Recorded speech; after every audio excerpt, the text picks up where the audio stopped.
வணக்கம், welcome to Chitra Murali's kitchen. இன்றைக்கி என்ன ரெசிபி பார்க்க போகிறோன்னா பன்னீர் கோஃப்தா கறி, அதுக்கப்புறம் வெஜ் ரைஸ் தான் பார்க்க போகிறோம், வெஜிடபிள் ரைஸ் தான் பார்க்க போகிறோம். அது ரொம்ப சிம்பிளாக நான் மிளகு பொடி போட்டு தான் வெஜிடபிள் ரைஸ் பண்ண போகிறோம். ஃபஸ்ட்டு என்ன பண்ணுவோன்னா, கோஃப்தாக்கு நான் எல்லாம் எடுத்து வச்சுருக்கேன் ரெடியாக. அதுக்கு கிரேவி பண்ணணும் இல்லையா, அதுக்கு முதல்ல கொஞ்சம் ஊற வச்சுக்கணும். அதை மட்டும் ஊற வச்சுருவோம். பாருங்கள், ஒரு 8 முந்திரி பருப்பு எடுத்திருக்கேன், ஒரே ஒரு பச்சை மிளகா, 2 வரமிளகா, ஒரு அரை இன்ச்சு இஞ்சி, ஒரு 4 பல்லு பூண்டு, ஒரு பெருசாக நல்ல பெரிய வெங்காயமாக ஒரு வெங்காயம், கொஞ்சம் தண்ணி விட்டுக்கலாம். ஊறட்டும், இது ஊறின்னு இருக்கட்டும். இப்போ நம்ம கோஃப்தாவை ரெடி பண்ணிடுவோம். அதுக்கு நான் பன்னீர் ஒரு 200 கிராம் எடுத்துருக்கேன். துருவிக்கலாம். நாம்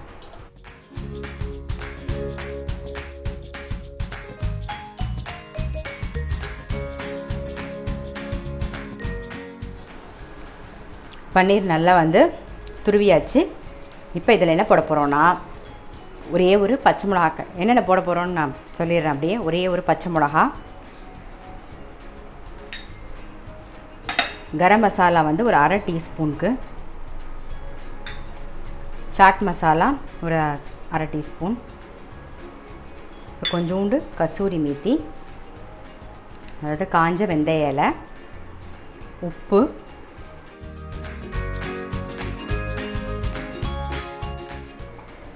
ரெட் சில்லி பவுடர் ஒரு அரை டீஸ்பூன், அப்புறம் கடலை மாவு சேர்த்துக்கலாம். அது ஒரு 1/4 கப் எடுத்து வச்சுருக்கேன். நம்ம போட்டுட்டு பிசைஞ்சு பார்த்துட்டு திருப்பி சேர்த்துக்கலாம். கொத்தமல்லி,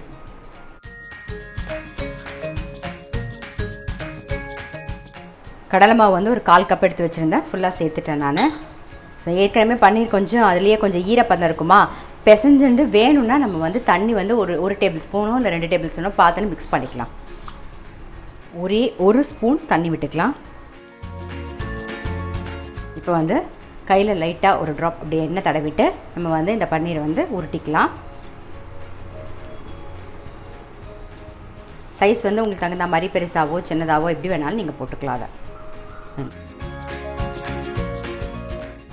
நான் எல்லாமே கொஞ்சம் மீடியம் சைஸில் தான் உருட்ட போகிறேன்.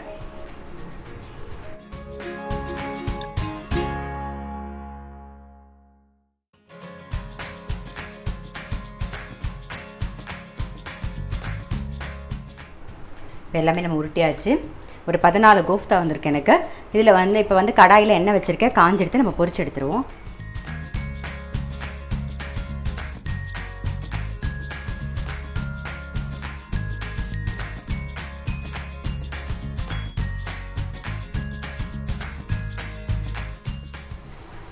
நல்லா கோல்டன் கலரில் எடுத்துருவோம். இதே மாதிரி மிச்சம் இருக்கிறதையும் பொரிச்சிடலாம்.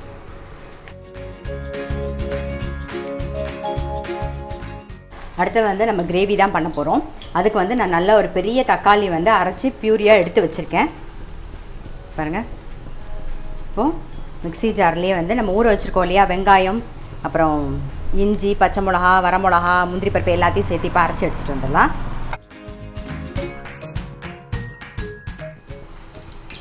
தண்ணி அப்படியே இருக்கட்டும், நம்ம அப்புறமா யூஸ் பண்ணிக்கலாம். அது இப்போ அரைச்சி எடுத்துகிட்டு வந்துடுவோம். வெங்காயம் பேஸ்ட்டும் அரைச்சாச்சு, கோஃப்தா ரெடியாக இருக்குது. இப்போ அடுத்தது நம்ம கிரேவி தான் பண்ண போகிறோம். அதுக்கு வெங்காயம் பேஸ்ட் ரெடியாக இருக்குது. பாருங்கள், இந்த பக்கம் கடாயில் ஒரு 2 ஸ்பூன் எண்ணெயும் 1 டேபிள் ஸ்பூன் வெண்ணெயும் போட்டுக்க உருகிடுது. சீரகம், ஒரே ஒரு பட்டை, ஒரு சின்ன பிரிஞ்சி இலை, அப்புறம் அரைச்ச அந்த வெங்காய பேஸ்ட்டை சேர்த்துடலாம்.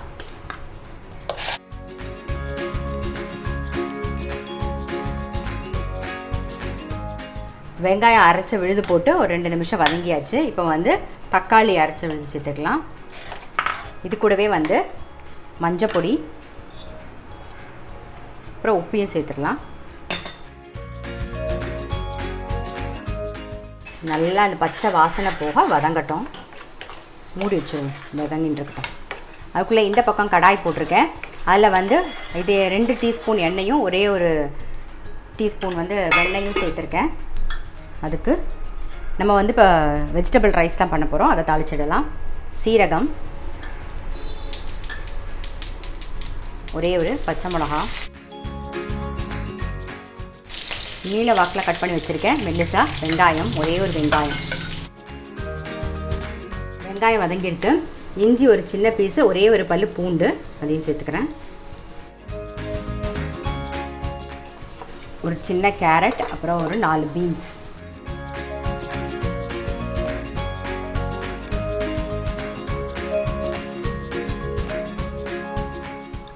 பீன்ஸும் கேரட்டும் 2 நிமிஷம் வதங்கியாச்சு. இப்போ வந்து குடமிளகா சேர்த்துக்கலாம். இது கூட கொஞ்சம் உப்பையும் சேர்த்துருவோம்.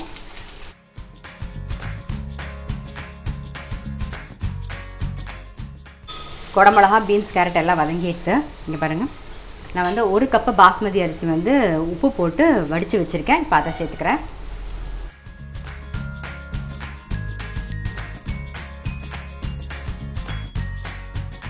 ஏற்கனவே பச்சை மிளகா சேர்த்துருக்கோம். மிளகு பொடி கொஞ்சம் சேர்த்துக்கலாம் நாம். அவ்வளோதான், நம்மளுடைய வெஜிடபிள் சிம்பிளான ஒரு வெஜிடபிள் ரைஸ் வந்து ரெடி. இதுக்கு மேலே கொஞ்சம் கொத்தமல்லி தூவிட்டு ஆஃப் பண்ணிவிடுவோம். அவ்வளோதான், ஆஃப் பண்ணிட்டேன். நல்லா ஒரு மிக்ஸ் பண்ணிட்டா போதும். இந்த பக்கம் பாருங்கள், கிரேவி வந்து நல்லா கொதிச்சுன்னு இருக்குது. அதோட பச்சை வாசனை, வெங்காயம் தக்காளி அதோட பச்சை வாசனை போகணும், அப்போ தான் நல்லாயிருக்கும். அதனால் இன்னும் ஒரு 5 நிமிஷம் கொதிக்கட்டும். வெங்காயம் தக்காளியோட பச்சை வாசனை போயிடுத்து. இப்போ ரெட் சில்லி பவுடர் சேர்த்துக்கலாம்.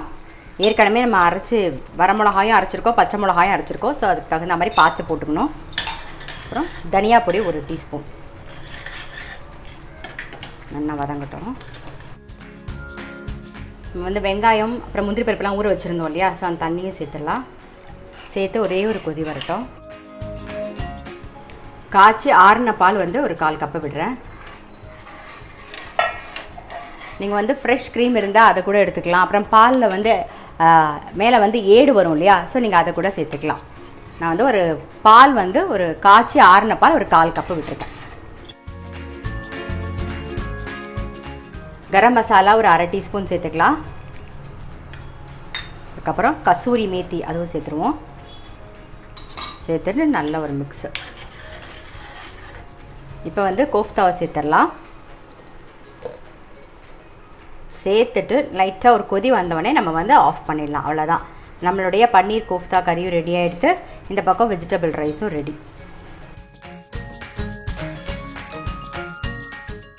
கோஃப்தா சேர்த்து நல்ல ஒரு கொதி வந்துடுது. மேலாக கொத்தமல்லி தூவிட்டு ஆஃப் பண்ணிடலாம். அவ்வளோதான். ஸோ இன்றைக்கி என்ன ரெசிபின்னு பார்த்துருப்பீங்க. பன்னீர் கோஃப்தா கறி அப்புறம் வெஜிடபிள் ரைஸ். ரொம்ப சிம்பிளான வெஜிடபிள் ரைஸு, சிம்பிளான கோஃப்தா கறி தான். ஸோ கண்டிப்பாக வந்து நீங்களும் உங்கள் வீட்டில் ட்ரை பண்ணி பாருங்கள். இது சப்பாத்திக்கும் நல்லாயிருக்கும், சாதத்துக்கும் நல்லாயிருக்கும்.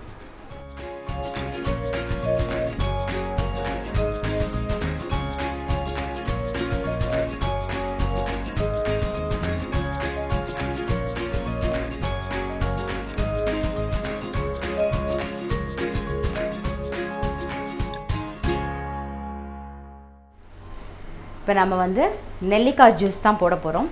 அதுக்கு முன்னாடி வந்து நிறைய பேர் கேட்டிருந்தீங்க, இப்போ வந்து வேக்சின் போட்டுக்கலாமா வேண்டாமாங்கிற டவுட் நிறைய பேருக்கு இருக்குது. அதில் என்ன கேட்டிருந்தீங்கன்னா, அலர்ஜி எனக்கு ஏற்கனவே இருக்குது, நான் வந்து இந்த வேக்சின் போட்டுட்டா ஏதாவது சைட் எஃபெக்ட்ஸ் வருமா அப்படின்னு நிறைய பேர் கேட்டிருந்தீங்க.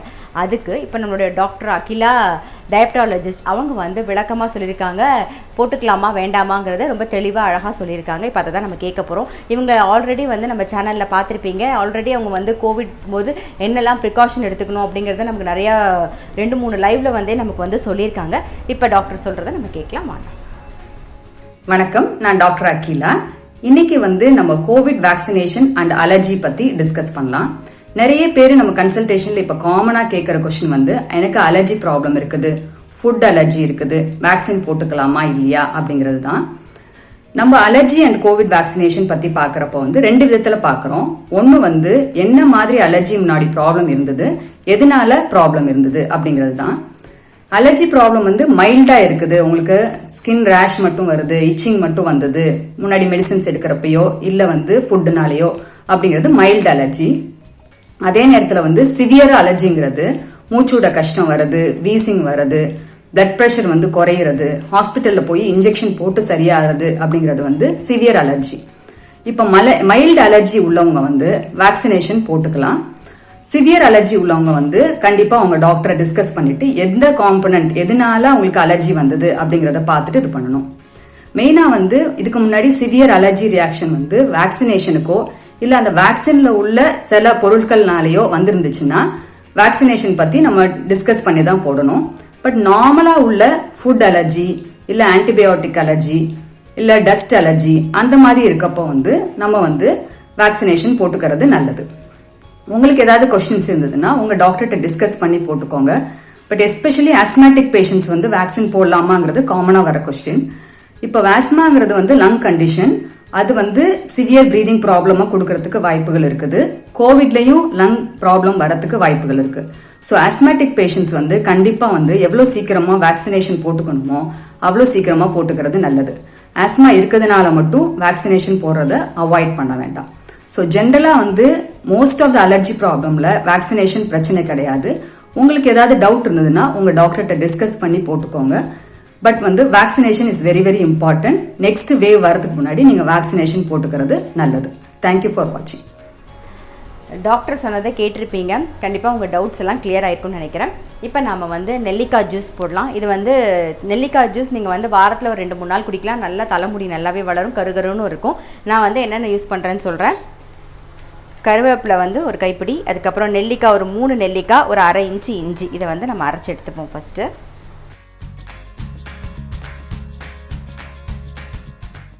கொஞ்சம் தண்ணி விட்டு அரைச்சிக்கலாம்.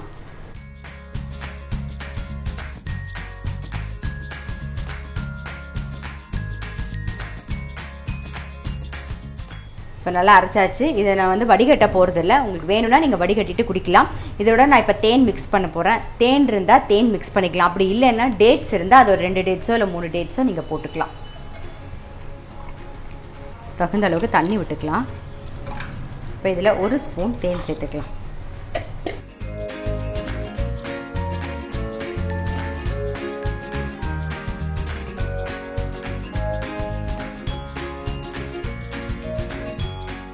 இப்போ நம்மளுடைய நெல்லிக்காய் ஜூஸ் ரெடி ஆகிடுது. நீங்கள் வந்து வாரத்தில் ஒரு 2 நாள் குடிக்கிறதுக்கு முயற்சி பண்ணுங்கள். நம்ம தலைமுடி நல்லா வளரும், இருக்கிற முடி வந்து கொட்டாமல் இருக்கும். இப்போ வந்து சர்வ் பண்ணிடுவோம்.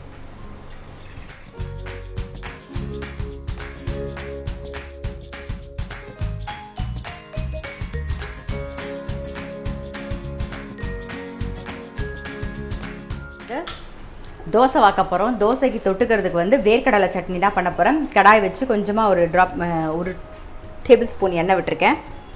வேர்க்கடலை நம்ம வந்து வறுத்துக்கலாம். வேர்க்கடலை வந்து வறுத்துண்டாச்சு. ஸோ அதை எடுத்துருவோம். இப்போ அடுத்தது வந்து வரமிளகா, பூண்டு, இஞ்சி. ஒரு 8 வரமிளகா, 2 பல்லு பூண்டு, சின்ன துண்டு இஞ்சி, அப்புறம் வெங்காயம். பெரிய வெங்காயம், பெரிய சைஸில் ஒரு வெங்காயம் எடுத்திருக்கேன். ஒரு சின்ன நெல்லிக்காய் சைஸில் புளி.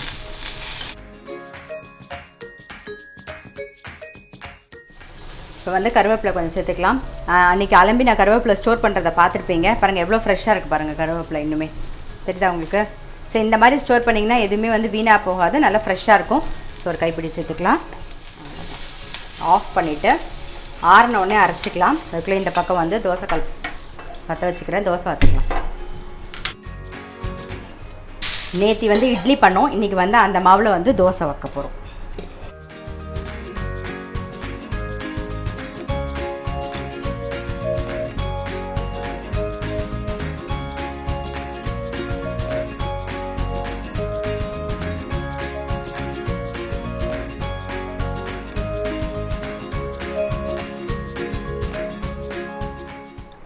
நம்மளுடைய வேர்க்கடலை சட்னியும் வந்து ரெடி ஆகிடுது.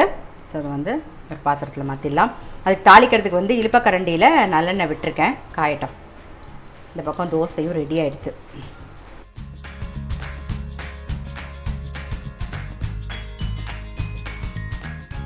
எண்ணெய் காஞ்சிடுது. கடுகு,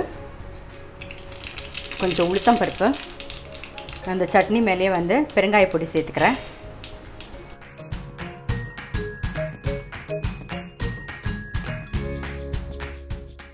நம்மளுடைய வேர்க்கடலை சட்னியும் ரெடி, தோசையும் ரெடி. நல்ல கிறிஸ்பியான தோசை, வேர்க்கடலை சட்னி ரெண்டும் ரெடி ஆயிடுது.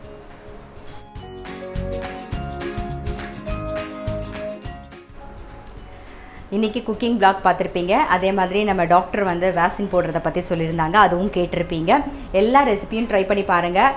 நம்மளுடைய சேனலில் இது வரைக்கும் சப்ஸ்கிரைப் பண்ணலைன்னா ஊர் உலகம், சித்ரா முரளிஸ் கிச்சன் 2 சேனலையும் கண்டிப்பாக சப்ஸ்கிரைப் பண்ணிக்கோங்க. இன்ஸ்டாகிராம்லேயும் பேஜ் இருக்குது, அதுவும் ஃபாலோ பண்ணுங்கள். நான் உங்களை அடுத்த வீடியோவில் சந்திக்கிறேன்.